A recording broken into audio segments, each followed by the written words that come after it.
আল্লাহ তাআলা বলেন, নবী আপনি মার খেয়েছেন, আপনি কষ্ট করেছেন, আপনি ইজ্জত দিয়েছেন, আপনার সম্মান হানি হয়েছে। ওগো পয়গম্বর, অসংখ্য সাহাবায়ে কেরাম জীবন দিয়েছে, অসংখ্য নবীগণ কষ্ট করেছে। ওগো পয়গম্বর, আপনি অসংখ্যবার কান্না করেছিলেন এই মক্কাকে বিজয় করার জন্য। আল্লাহর নবীকে যখন মক্কা থেকে বের করে দেওয়া হলো, আল্লাহর নবী যখন মদিনা থেকে আসলেন, মক্কা থেকে বের হওয়ার সময় পয়গম্বর আরবি বারবার বাবার দেশের দিকে, মক্কার দিকে তাকায় তাকায় কান্না করেছেন আর বলেছেন, হাইরে মক্কার মানুষেরা, তোদের জন্য এত কষ্ট করলাম, তোদের জন্য বিজয়ের জন্য, মক্কাটার জন্য আমি এত কষ্ট করলাম। বাবার শহরের মানুষেরা, দাদার শহরের মানুষেরা আমাকে এত কষ্ট দিলা, এত কষ্ট দিলা, কেন তোমরা কষ্ট দিলা গো? আমি তোমাদের কি অপরাধটা করেছিলাম, তোমাদের কি দুষ্টা করেছিলাম? 40 বছর পর্যন্ত তোমরা আমাকে আল আমিন বলে উপাধি দিয়েছ, আবার 40টা বছর ভিতরে তোমরা আমাকে সাদেক বলে উপাধি দিয়েছ। তোমরাই আমাকে আল আমিন বলেছ, তোমরাই আমাকে বিশ্বাসী বলেছ, তোমরাই আমাকে ইমানদার বলেছ। তোমরাই তো বলেছিলা, তোমরাই তো উপাধি দিয়েছিলা যে আসমানের নিচে জমিনের উপরে ভালো কোনো যুবক থাকলে একমাত্র আব্দুল্লাহর বেটা মোহাম্মদ। তোমাদের জবান দিয়ে যে কথাটা বের হয়েছিল, আজকে তোমাদের কি অপরাধটা করলাম যে অপরাধ করার কারণে মক্কার জমিন থেকে আমি মোহাম্মদকে তোমরা বের করে দিলা? তো কি অপরাধটা করেছিলাম, কেন বের করে দিলা আমাকে? মক্কা যখন বিজয় হয়ে গেল, মক্কার অসংখ্য কাফেরগুলো মদিনাতে প্রবেশ করলো। মদিনাতে প্রবেশ করে তারাও ঈমান আনলো।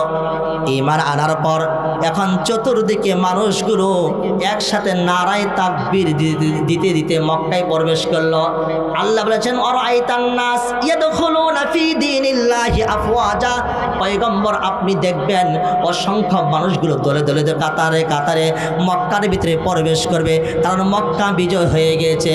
যখন আয়াতে কারিমা নাজিল হলো, আয়াত নাজিল হওয়ার পর আল্লাহ তাআলা যখন নবীকে জানিয়ে দিলেন, ওগো পয়গম্বর, একজন দুইজন মুসলমান হবে না। ওগো পয়গম্বর, মক্কার ভিতরে সাধারণ যে সকল কাফের বেঈমান ছিল তারাও মুসলমান হবে, তারাও মুসলমান হয়ে আপনার হাতে হাত রেখে কালেমা পড়বে। আল্লাহর নবীর উপর যখন আয়াতে কারিমা নাজিল হলো, আল্লাহর নবী বলেন, ইয়ামেনের দিকে আল্লাহর নবী তাকাইলেন। ইয়ামেন দেশের দিকে তাকাইয়া আল্লাহর নবী দেখলেন শত শত শাশ্বত সাহাবায়ে কেরাম বিজয়ের ধ্বনি দিয়ে নারায়ে তাকবীর আল্লাহু আকবার দিয়ে মক্কায় প্রবেশ করেছেন আর বলেছেন, মুহাম্মদ, ও মুহাম্মদ, আজকে মক্কা বিজয় হয়েছে, মক্কার জমিন বিজয় হয়েছে। আজ মুহাম্মদ হাতে হাত রেখে কালেমা পড়ে মুসলমান হয়ে গেলাম। বলুন সুবহানাল্লাহ। আলহামদুলিল্লাহ, আলহামদুলিল্লাহি নাহমাদুহু ওয়া নাস্তাঈনুহু ওয়া নাস্তাগফিরুহু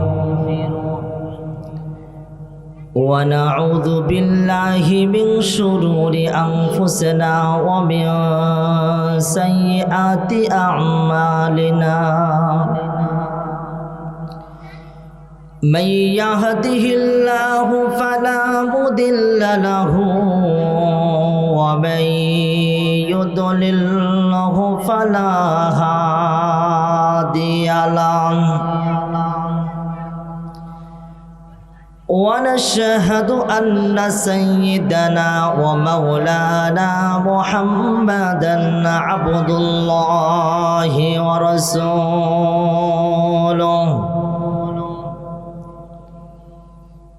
أما بعد فقد قال الله تعالى في كلامه المجيد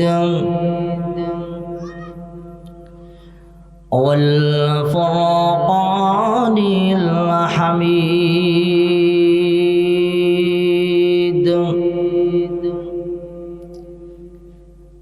أعوذ بالله من الشيطان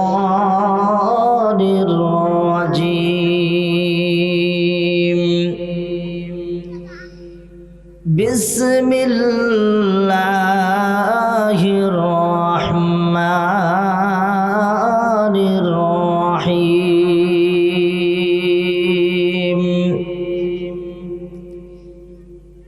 إذا جاء نصر nasrullahi wal fath ورأيت الناس يدخلون في دين الله أفواجا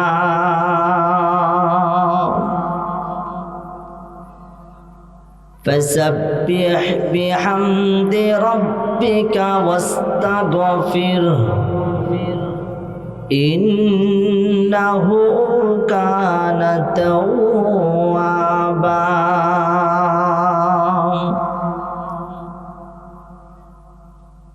وقال رسول الله صلى الله عليه وسلم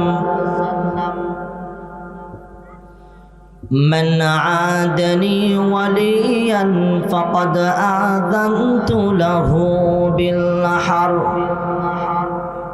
أو كما قال النبي صلى الله عليه وسلم সকলে জবান খুলে দুরূদ ইব্রাহিম পড়ি اللهم صل على محمد وعلى آل محمد كما صليت على إبراهيم وعلى آل إبراهيم إنك حميد مجيد اللهم بارك على محمد وعلى آل محمد كما باركت على إبراهيم وعلى آل إبراهيم إنك حميد مجيد سبحانك لا علم لنا إلا ما علمتنا إنك أنت العليم الحكيم कर दिया जंग उहुद में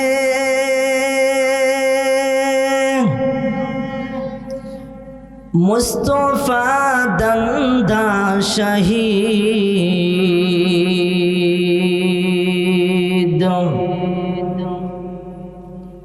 कर दिया जंग उहुद में मुस्तफा दंदा शहीद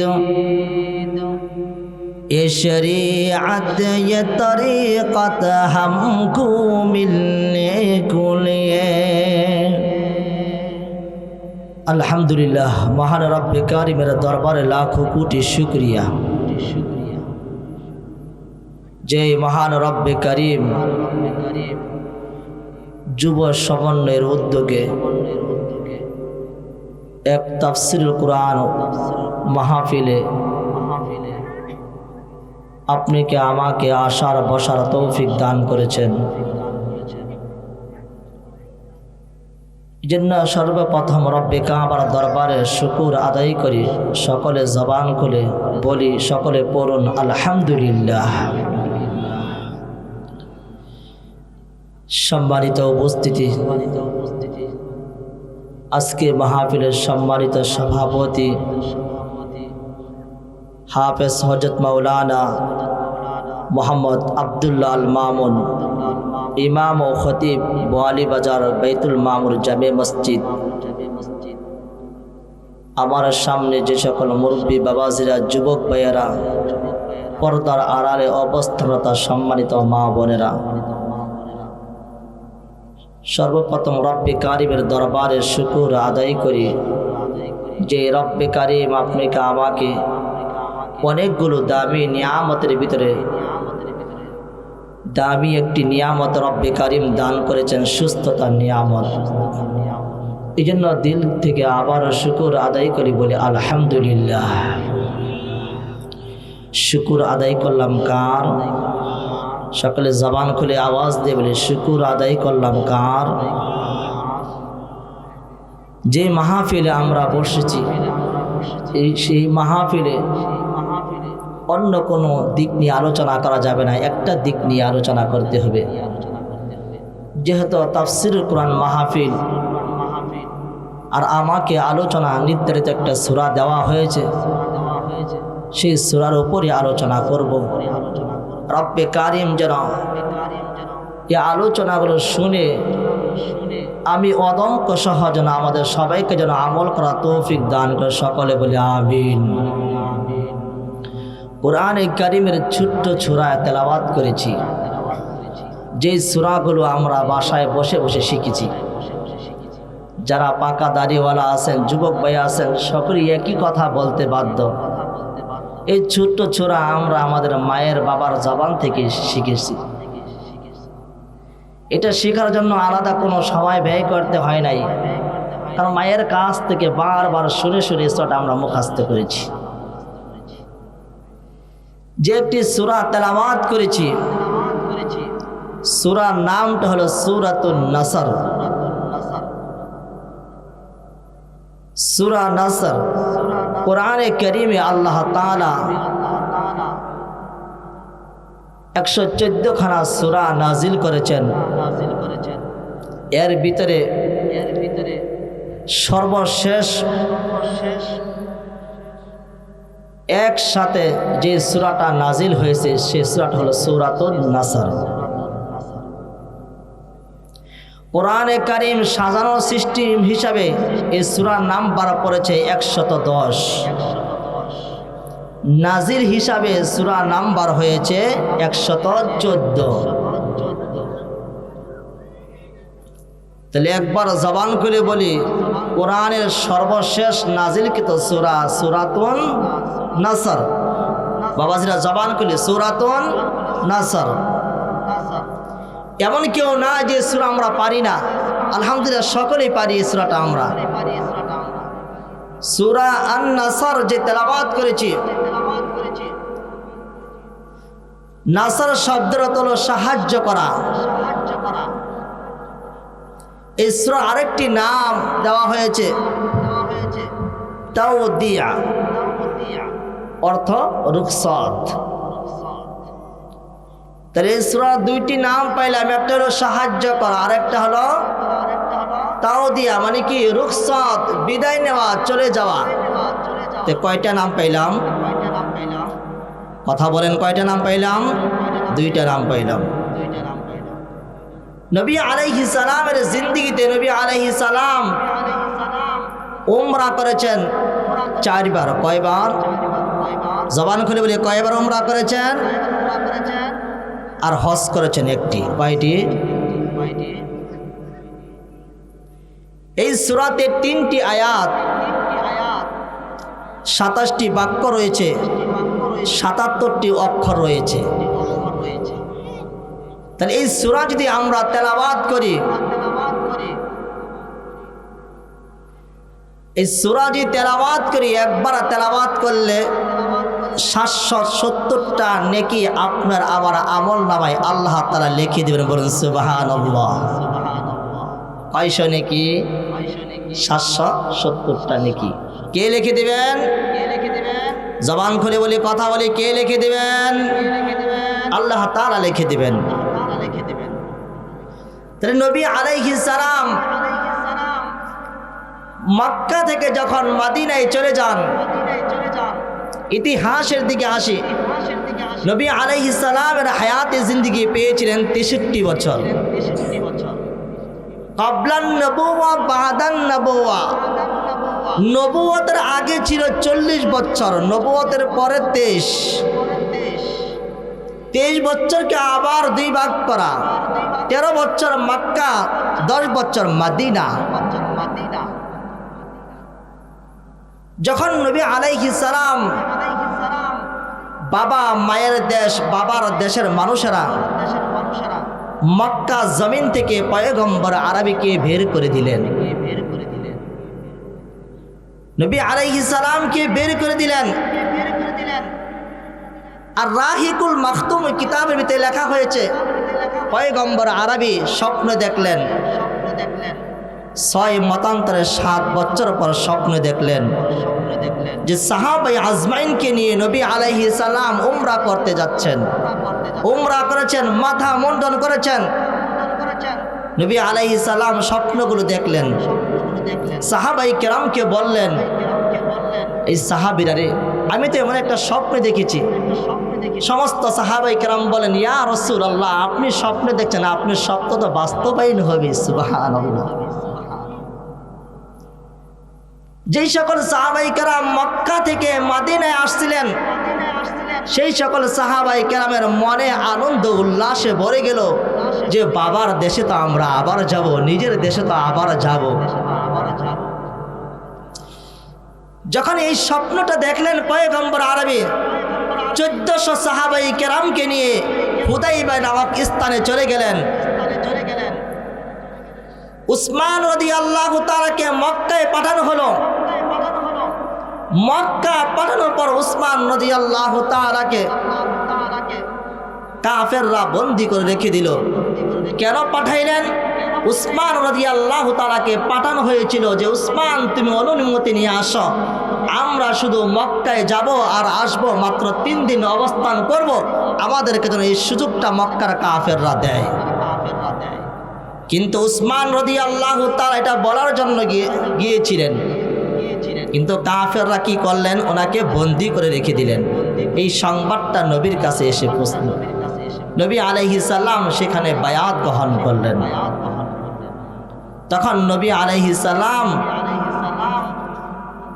বারবার সাহাবাই কেরামকে বুঝাইতে লাগলেন। সাহাবাই কেরাম বললেন, ইয়া রাসূলুল্লাহ, আপনি শুধু অনুমতি দেন, এখনই যুদ্ধ করব, বেঈমান বাচ্চাদেরকে একটাও দুনিয়াতে রাখবো না, ইয়া রাসূলুল্লাহ, শুধু অনুমতি দেন। পয়গম্বর নবী আলাইহিস সালাম অনুমতি দিলেন না। কাফেররা বললেন, এ আব্দুল্লাহর বেটা মুহাম্মদ, যদি মক্কায় আসতে হয়, যদি তওয়াফ বাইতুল্লাহ করতে হয়, তাহলে এই বছর করা যাবে না, 10 বছর শর্ত দিতে হবে, আর শর্তের ভিতরে অনেকগুলো শর্ত থাকতে হবে। এই শর্ত যদি মানতে পারো তাহলে 10 বছর পর তোমাকে হজ করার অনুমতি দিব, উমরা করার অনুমতি দিব, না হলে তোমাকে দিব না। সাহাবায়ে আজমাইনদের মন খারাপ। তখন আল্লাহ তাআলা জিবরাইল আমিনের মাধ্যমে আয়াত নাজিল করে জানিয়ে দিলেন কি, ইন্না ফাতাহনা লাকা ফাতাহাম মুবিনা। যখন নবী আলাইহিস সালাম বললেন যে আল্লাহ তাআলা আয়াত নাজিল করেছে, মক্কা তো বিজয় হয়ে গিয়েছে, ওমর রাদিয়াল্লাহু তাআলা বললেন, ইয়া নবী আল্লাহ, এটা কেমন তারা বিজয়? এই বিজয় তো মানি না, আমি তো আরো বিজয় চাই। উমরা করলাম না, আমাদেরকে অনুমতি দিল না, এটা তো বিজয় হতে পারে না। আল্লাহ নবী বললেন, ওমর ধৈর্য ধারণ করো, বিজয় দেওয়ার মালিককে। জবান খুলে বলেন, বিজয় দেওয়ার মালিককে। ঠিক বেঈমানরা দিলেন না সুযোগ। নবী আলাইহিস সালাম মন খারাপ করে চলে আসলেন। মন খারাপ করে চলে আসলেন। আসার পর 2 বছরের ভিতরেই ওনারা যে সন্ধি করেছিল, শর্ত শারায়াতগুলো লিখেছিল, সমস্ত শর্ত শারায়াতগুলো মক্কার কাফেররা সর্বপ্রথম ভেঙ্গে ফেললেন। যখন শর্তগুলো ভেঙ্গে ফেললেন, তখন নবী আলাইহিস সালাম বলেন, তোমরা যদি এই শর্তে মানতে চাও তাহলে আমাদের এই শর্ত মানতে হবে, যদি মানো তাহলে তোমাদের শর্তগুলো মানব। তখন কাফেররা বলল, আব্দুল্লাহর বেটা মুহাম্মদ, এই শর্ত আমরা মানতে চাই না। তখন কে ভাঙলেন শর্তগুলো? কাফেররা। তখন নবী আলাইহিস সালাম 2 বছর পরেই মক্কায় আসলেন।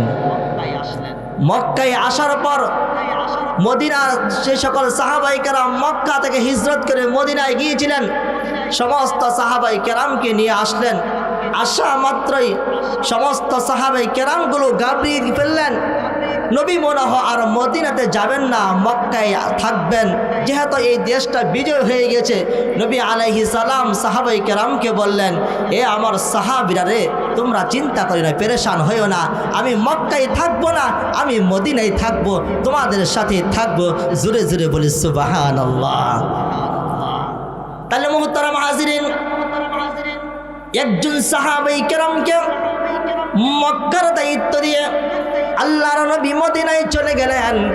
মদিনা চলে যাওয়ার পর আল্লাহর নবী 10ম হিজরিতে হজ করার জন্য আসলেন। বলেন কততম হিজরি? 10ম হিজরিতে হজ করার জন্য আসলেন। 10ম হিজরিতে যখন হজ করার জন্য পয়গম্বর নবী আসলেন, এই সূরাটা আইয়ামে তাশরিকের সময় নাজিল হইল। আইয়ামে তাশরিকের সময় নাজিল হয়েও পয়গম্বর আরবি গোটা মক্কার জমিনে ঘোষণা করে দিলেন, বিদায় হজের সময় পয়গম্বর ঘোষণা করে দিলেন। সাহাবায়ে আজমাইন বলতে লাগলো, মনে হয় এই সূরাটা এখনই নাজিল হয়েছে। আল্লাহর নবীর কাছে যখন এই সূরাটা নাজিল হইল, সমস্ত সাহাবায়ে কেরামগুলো আনন্দ উল্লাসে ভরপুর হয়ে গিয়েছে যে মক্কা বিজয় হয়েছে, মক্কা বিজয় হয়েছে। কিন্তু অনেক সাহাবায়ে কেরাম কান্না করেছে যে মক্কা তো বিজয় হয় নাই, মূলত পয়গম্বর নবী মুহাম্মদ রাসূলুল্লাহ চলে যাওয়ার বিদায়ের ঘণ্টা বেজে গিয়েছে। সাহাবায়ে আজমাইনকে জিজ্ঞাসা করলেন, কে তোমরা কি বুঝেছ? হযরত আয়েশা রাদিয়াল্লাহু তাআলা আনহা বলেন, যখন নবী বললেন, আয়েশাকে ডাক দিবেন, আয়েশা আমি তো এমন স্বপ্নে দেখেছি, এমন একটা সূরা আমার উপর নাজিল হয়েছে, তুমি কি বলো? আয়েশা রাদিয়াল্লাহু তাআলা বলেন, ইয়া রাসূলুল্লাহ, এই সূরা নাজিল হওয়ার দ্বারা উদ্দেশ্য হলো আপনি মনে হয় চলে যাওয়ার বিদায়ের সময় এসেছে। বলেন, হ্যাঁ চলে আসছে। আল্লাহর নবীর মেয়ে ফাতেমা, হযরতে ফাতেমার কাছে গেলেন। ফাতেমারে মনে হয় বেশি দিন আমি থাকবো না, কারণ সূরা নাসর নাজিল হয়েছে। সূরা নাসর নাজিল হওয়ার মাধ্যমে মনে হবে বেশি দিন থাকবো না, চলে যাব। হযরতে ফাতেমা কান্না করে, কান্না করতে করতে বারবার নবীর দিকে তাকায় আর কান্না করে আর বলে, বাবা মক্কা বিজয়ের জন্য এত কষ্ট করেছেন আপনি এত কষ্ট করেছেন, আপনারা এক একজন সাহাবায়ে কেরাম মক্কাকে বিজয় করার জন্য জীবন দিয়েছে, মাল দিয়েছে, ইজ্জত দিয়েছে, সম্মান দিয়েছে, সব কিছু বাবা বিলীন করে দিয়েছিল। ওগো বাবা, মক্কার জমিন আপনি যখন সেজদা দিতেন গো, বেঈমানের বাচ্চারা ওটের নারী বুড়িগুলো এনে আপনার উপরে রেখে দিত, যেন আপনি সেজদা থেকে যেন উঠতে না পারেন। বাবা এত কষ্ট দিয়েছে, আর আজকে মক্কা বিজয় হয়েছে, আপনি চলে যাবেন। বাবা এই বিরহের ব্যথা আমি ফাতেমা কোনো সময় সহ্য করতে পারবো না। হযরতে ফাতেমা রাদিয়াল্লাহু আনহা যখন এই কথাটা বললেন, আল্লাহর নবী কান্নায় ভেঙে পড়লেন আর বললেন, ফাতেমা তুমি কান্না করিও না, কান্না করিও না। ফাতেমা মনে রাখো, তোমাকে একটা কথা বলি। নবী আলাইহিস সালাম কানে কানে ফাতেমার সাথে একটা কথা বললেন। কথা বলার সাথে সাথে হযরতে ফাতেমার কান্নাটা থেমে গেল, উনি একটু হাসি শুরু করে দিলেন। কি হাসি দিলেন? কেন হাসি দিলেন? আল্লাহর নবী বলেছেন, ফাতেমারে আমি যখন নবী মুহাম্মদ রাসূলুল্লাহ চলে যাওয়ার যখন বিদায় ঘণ্টা যখন বেজে যাবে রে ফাতেমা, তুমি কান্না করে না, মনে রাখিও আমার খানদানের বংশের মানুষদের ভিতরে সর্বপ্রথম আমি নবী মুহাম্মদ রাসূলুল্লাহর সাথে তোমার সাক্ষাৎ হবে। সর্বপ্রথম তোমার সাথে আমার সাক্ষাৎ হবে। তখন তিনি হেসে দিলেন। মুহতারাম হাজিরিন, এই সূরার বিষয়বস্তু হলো মক্কা বিজয়ের সুসংবাদ। তাহলে আমরা একবার বলি, এই সূরাটা কোরআনের কারীমের সাজান অনুযায়ী কয় নাম্বার সূরা? 110 নাম্বার। আর নাজিল কিন্তু সূরাদের ভিতরে সর্বশেষ যে সূরাটা পরিপূর্ণভাবে নাজিল হয়েছেন এটাই হলো এই সূরা। কিন্তু মুহতারাম হাজিরিন, এই সূরার পর 3টি আয়াত নাজিল হয়েছিল। বিভিন্ন সূরার বিভিন্ন জায়গায় 3টি আয়াতে কারিমা আল্লাহ তাআলা নাজিল করেছেন।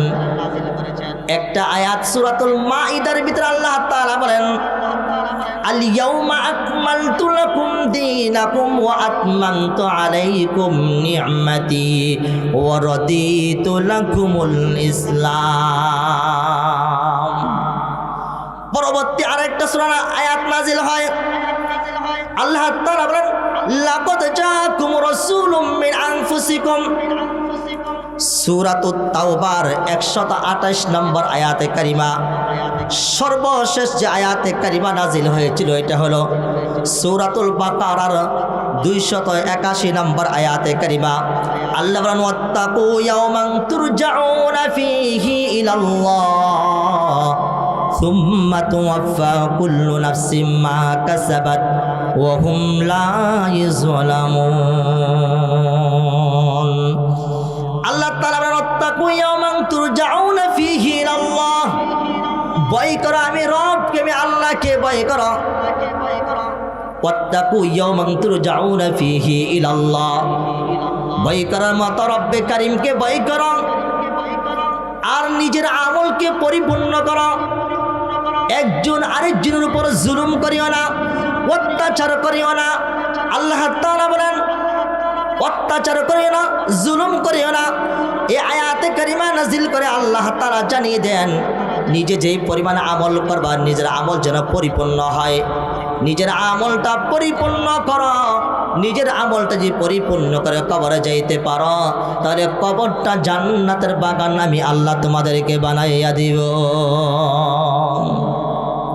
মুহতারাম হাজিরিন, এই সূরাটা যখন নাজিল হইল, হযরত ওমর রাদিয়াল্লাহু তাআলা একটা সাংসদ ছিল।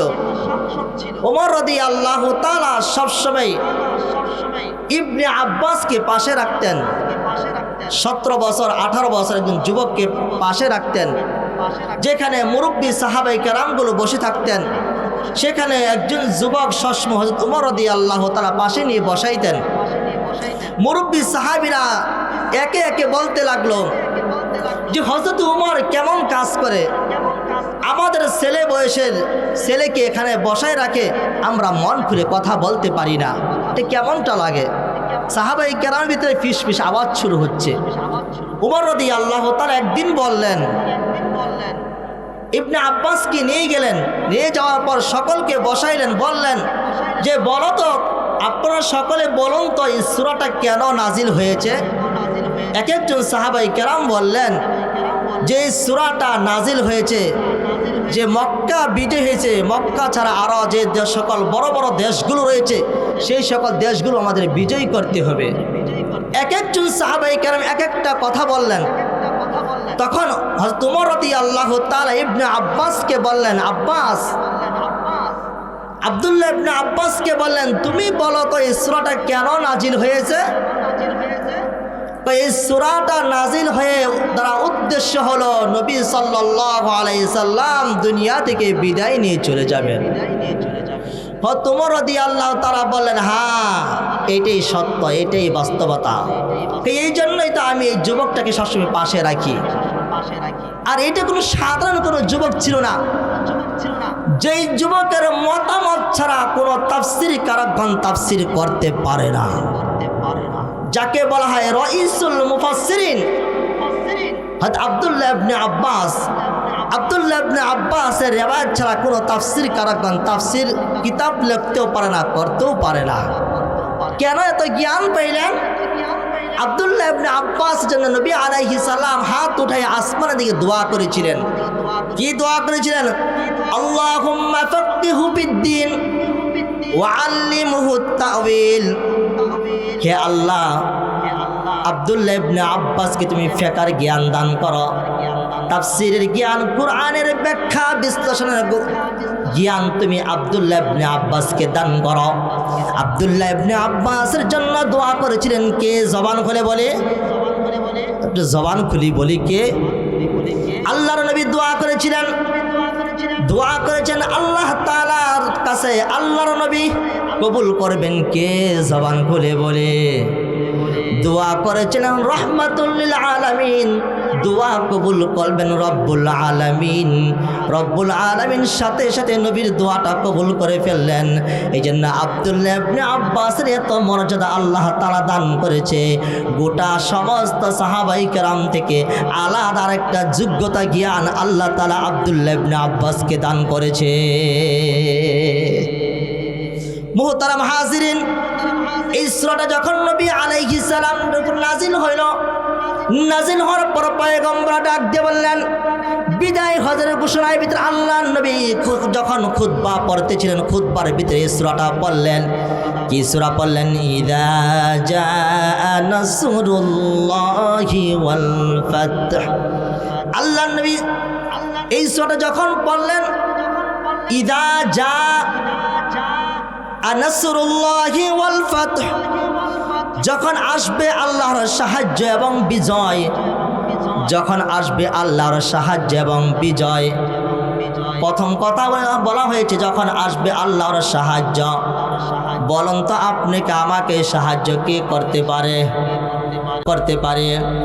আপনাকে আমাকে সাহায্য করার মালিক হলেন একমাত্র আল্লাহ, আর আপনাকে আমাকে বিজয় দেওয়ার মালিক হলেন একমাত্র আল্লাহ তাআলা। গোটা পৃথিবীর কোনো মানুষ আপনাকে আমাকে বিজয় দিতে পারে না। গোটা পৃথিবীর কোনো মানুষ আপনাকে আমাকে সাহায্য সহযোগিতার হাত বাড়াইতে পারে না। একমাত্র সাহায্য করার মালিক। জবান খুলে আওয়াজ দিয়ে বলুন কে? আর এখানে সাহায্যটার উদ্দেশ্য হলো মক্কা বিজয়ের সাহায্য। মুফাসসিরিন কেরামগণ আরো কথাগুলো বলেছেন, আপনার আমার পা থেকে মাথা পর্যন্ত, মাথা থেকে পা পর্যন্ত বলুন তো গোটা অঙ্গগুলো সাহায্য করেছেন কে?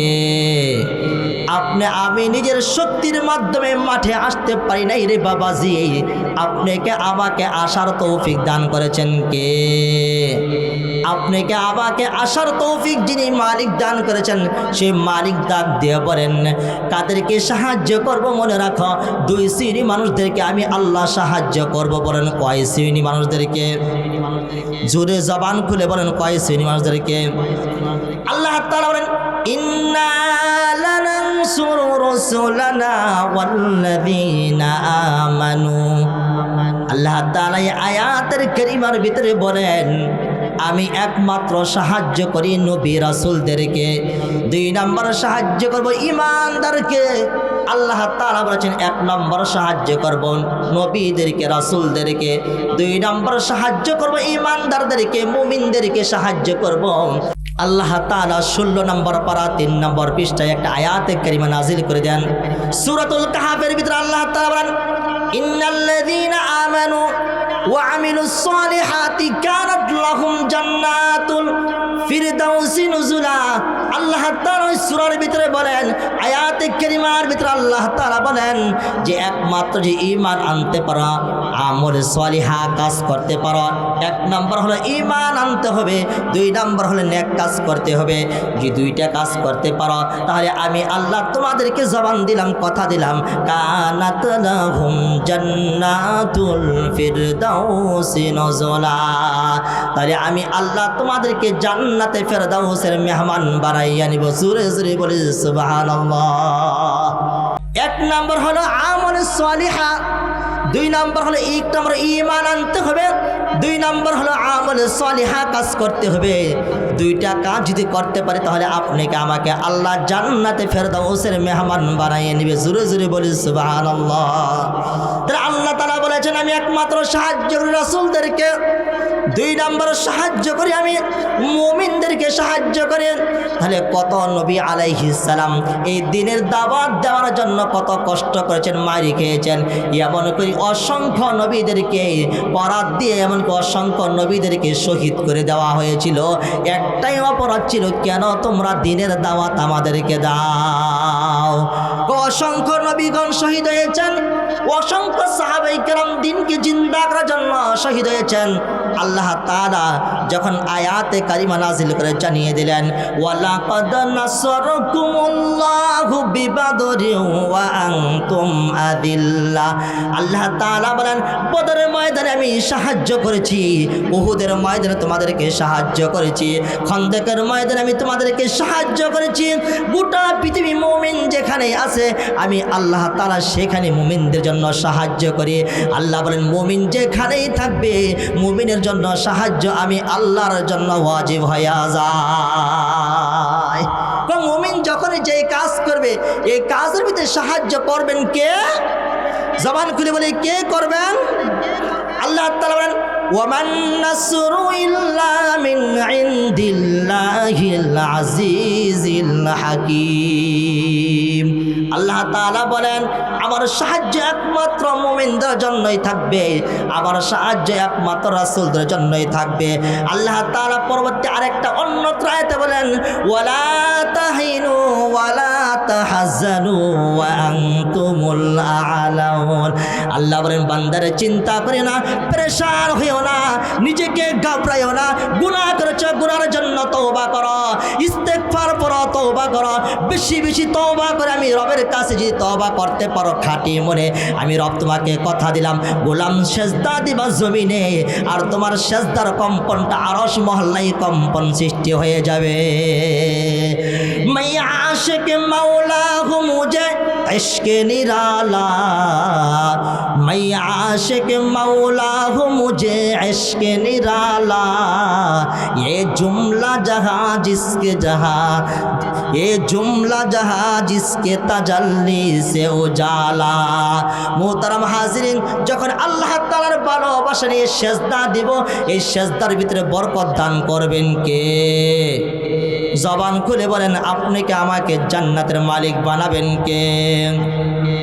মোহতরম হাজিরিন, আল্লাহ তাআলা বলেন অন্যত্র আয়াতে বলেন ওয়া কানা হাক্কান আলাইনা নাসরুল মুমিনিন। আল্লাহ বলেন মুমিনদেরকে আমি সাহায্য করি।